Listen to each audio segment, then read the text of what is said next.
হুমকি দেওয়ার পরে তারপরে তাই না বাকি টাকা দিছে না, আজকে আইছিল। আওয়ার পরে টাকা খুঁজছে পরে তাই না মুখের ভাষা খারাপ শুরু করে দিছে। কয় লাখ টাকা পাইবি, আমরা কি ফকি? তারপরে ওই এখানে কারিগর আসছিল, কারিগরে ওইখানে সাইনবোর্ড লাথিতে ফালাই দিছে। তাই না কারিগরে তাই না কইছে আর কি, তুই সাইনবোর্ডটা লাথিতে ফালাই দিছ কি লেগে, আপনি আমার কি করবেন? তারপরে তাই না টেলাদা ফালাই দিছে, ঘুষি মারছে, ঘুষিটা তাই না আবার উঠছে, লাথিতে মারছে। তারপর উঠছে পরে আরেকবার তাই না ঘুষিটা ফালাই দিছে। যদি তেলে কড়াইটা মেটে পড়তো তাহলে কি অবস্থা হতো? তাই না সিঙ্গার আওয়াজ দিচ্ছে, এখন তাই না আর উঠতে পারছে না, এখন জীবিত নিয়ে গেছে। যে এই ঘটনাটা করছে ওনার কি নাম? ওনার নাম গৌতম রায়। কোন জায়গাতে বাড়ি?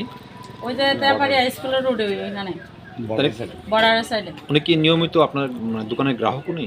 না না, হঠাৎ আইছে, মাঝে মধ্যে আয় আর কি, টিফিন টিফিন সব সময় না। পুলিশ এসেছিল? আইছিল একটু আগে। আজকে তেলেগে মারধর করছে, আজকে ওই যে বাকি টাকা খুঁজছিল দেখা, এই কারণে। আজকে সিঙ্গারা নিতে আইছি, সিঙ্গারা নেওয়ার পরে আমি কইছি যে এদিন তো আপনার 100 টাকা পাইতাম, 100 টাকাটা দিবেন। ওই 100 টাকাটা চুপচাপ দিছে, আরেকজনের কাছ থেকে লইয়া দিছে, লইয়া দিয়া যাওয়ার সময় এটা রাখতে মাসে আমি কি ফকির নিয়ে যাচ্ছি সাইডে মেটে যে সাকানো তুই আমার টাকা বুঝাচ্ছি, আমি টাকা লইয়া যেতেছি গাড়িতে, টাকা লইয়া রাখতে মেটে ফালাইছে। কারিগর আমি ভিতরে আসলাম, মাল দিতেছি, কারিগর আছে যেন আমি কইছি এটা ফালাইছে করে তুমি রাখতে মেটে।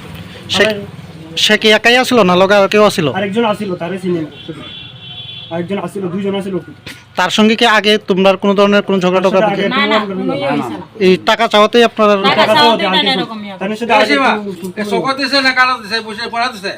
তাই না ব্যথা পাইছে প্রচুর। কোন জায়গা? চোখের এখানে ঘুষি ব্যথা দিচ্ছে পাইছে। পেটারে, জি এই যে তারপরে পেটের মধ্যে অনেক ঘুষি মারছে। দুই তিনটা ঘুষি দিচ্ছে। ওইটা দুইবার তিনবার ফালাই দিছে, তারপরে উঠতে পারতেছে না, এখন জীবিত নিয়ে গেছে। বয়স কেমন হইব যে লোকটারে মারছে? 50। মানে 50 হবে।